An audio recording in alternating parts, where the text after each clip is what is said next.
Pengobatan merupakan salah satu bidang pekerjaan yang dipandang mulia. Kemuliaan tersebut tentu bertambah jika usaha pengobatan dilakukan tanpa pamrih ataupun mengejar keuntungan. Rumah terapi lebah gaib adalah salah satu dari segelintir tempat pengobatan yang sama sekali tidak mengharapkan keuntungan. Bahkan tempat pengobatan alternatif ini sama sekali tidak memasang tarif.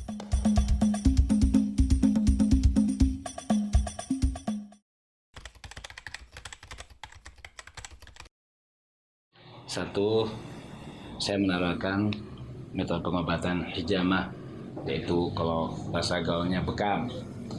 Karena dalam Islam disunnahkan buat umat Nabi Muhammad SAW disunnahkan untuk berbekam hijamah namanya. Karena tunduk di kaki ini, kata Nabi Muhammad SAW mengangkat 72 penyakit termasuk gangguan sihir. Kita ngambil metode untuk hijamah, pengobatan yang mana dianjurkan malaikat Jibril mewahyukan kepada Nabi Muhammad SAW.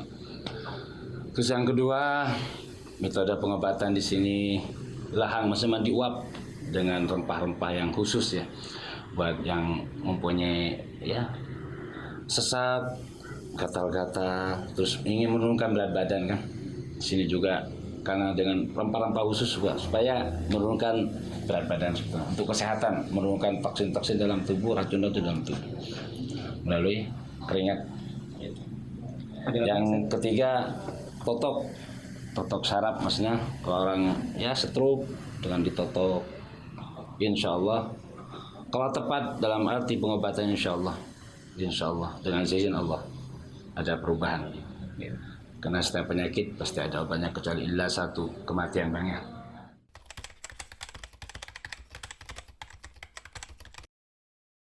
Rehan itu sebenarnya untuk mendeteksi penyakit banyak. Di saat orang itu masuk ke dalam, kalau dia pas keluarnya ada keluar di kepala atau di perut, berarti kan ada lakuk. Cuman ada juga mendeteksi tentang penyakit gangguan jin. Karena dalam rempahnya juga kita ada daun bidara, daun kelor, garam untuk mendeteksi penyakit orang tersebut. Tapi kalau penyakitnya hanya ingin menurunkan berat badan, paling bagus sudah. Jadi bahkan ada orang yang ngelehan ke sini tuh yang mencium aroma udah nggak bisa, terus rasa pun tidak bisa, setelah dilehan keluar semua keringat. Penyakitnya alhamdulillah dengan izin Allah dia bisa langsung muncul, bisa langsung tahu rasa makanan.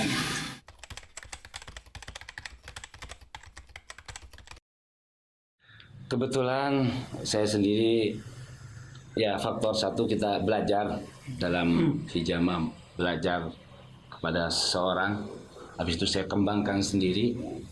Dan kebetulan nenek saya juga ahli dalam pengobatan, kakek saya juga ahli dalam pengobatan.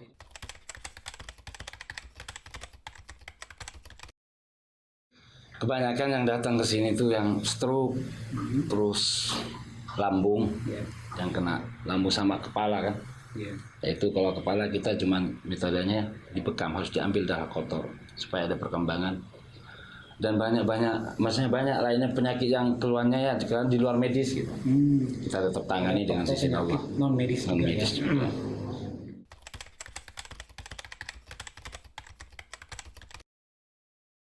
Sebetulnya saya dari lulus SMP sudah mulai belajar kepada nenek saya itu dalam arti syaraf, ya kan? Dari lulus SMP saya sudah belajar pengobatan, cuman sebatas mengenal arti darah, saraf itu baru saya kembangkan. Alhamdulillah dengan izin Allah memberikan ilmu, mudah-mudahan manfaat buat saudara-saudara kita yang lebih khusus.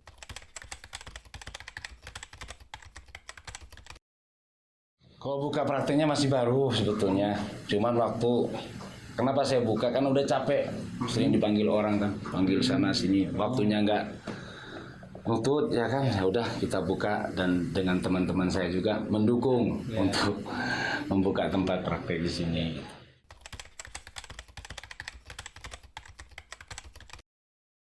Ya, alhamdulillah banyak ada dari Subang, juga dari Jakarta, kebetulan untuk daerah Bandung dari Cililin, khususnya daerah Cimahi.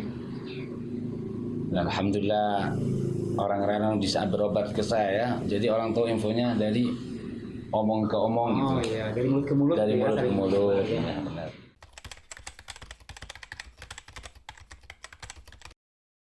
Nah, disitulah ada kebahagiaan dan kesenangan dalam hati saya. Di saat saya mengobati orang, di saat dia ada perkembangan sehat, sembuh gitu. Saya itu senang hanya bersyukur kepada Allah bahwa semua itu adalah dengan seizin Allah. Manusia itu lemah karena wala haula wala quwwata illa billahil aliyil azim. Cuman saya yakin kalau kita dengan syariat dalam arti mengobati, minta kepada Allah, berdoa kepada Allah, insya Allah tidak ada yang nggak mungkin. Penyakit apapun ada obatnya kecuali tua dan kematian.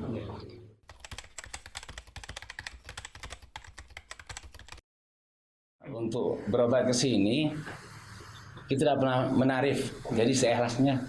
Kadang orang datang ke sini hanya menangis karena dia ada perkembangan dan dia bilang saya nggak punya, malah saya senang gitu. Cuman saya yang dicari di sini kesenangan saudara karena apa? Sebelum kita mencintai saudara kita seperti mencintai kita, kata Nabi Muhammad SAW, itu bukan berarti orang yang beriman.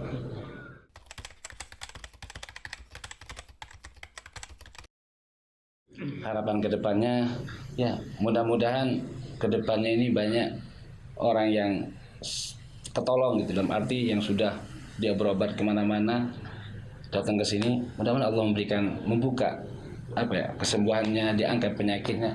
Hanya itu harapan saya.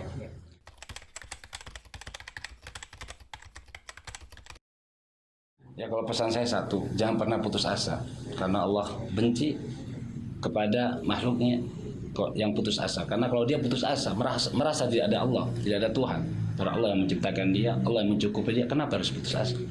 Setiap orang dikasih cobaan itu adalah ujian dari Allah. Kalau dia bersyukur, dia ingat bahwa semua itu cobaan dari Allah, insya Allah akan diangkat derajatnya oleh Allah. Tapi kalau dia sampai putus asa, berarti dia menyadarkan Tuhannya. Jangan sampai hatinya tertutup, karena jangan sampai kepada ayat khatamallahu ala qulubihim wa ala syamihim wa ala absarihim bisawatun wa lahum adzabun alim. Nanti hanya celaka, maksudnya hanya siksa yang dia dapatkan nanti. Keluhan saya sakit kepala, kepala saya sakit banget. Kirain saya sakit biasa, tapi sakitnya luar biasa lah sakit. Saya udah berobat ke dokter. Kata dokter katanya ada gumpalan darah di belakang kepala ini. Di dalamnya ada gumpalan darah udah gede, harus segera dioperasi. Kalau nggak dioperasi, katanya hidupnya nggak bakal lama lagi, 2 bulan lagi lah. Tadi udah divonis segitu 2 bulan lagi. Ya.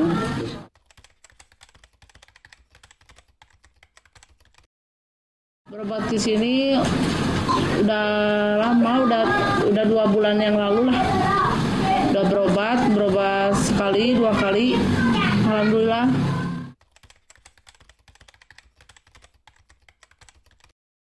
Ya, rasanya alhamdulillah sehat, udah nggak pernah ngerasain sakit lagi, udah enakan, udah nggak, pas saya periksa lagi udah nggak ada lagi gumpalan darahnya.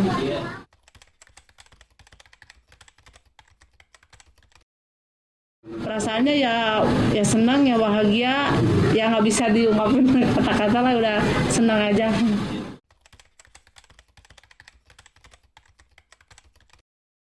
Harapan ya biar selamanya sembuh lah gitu.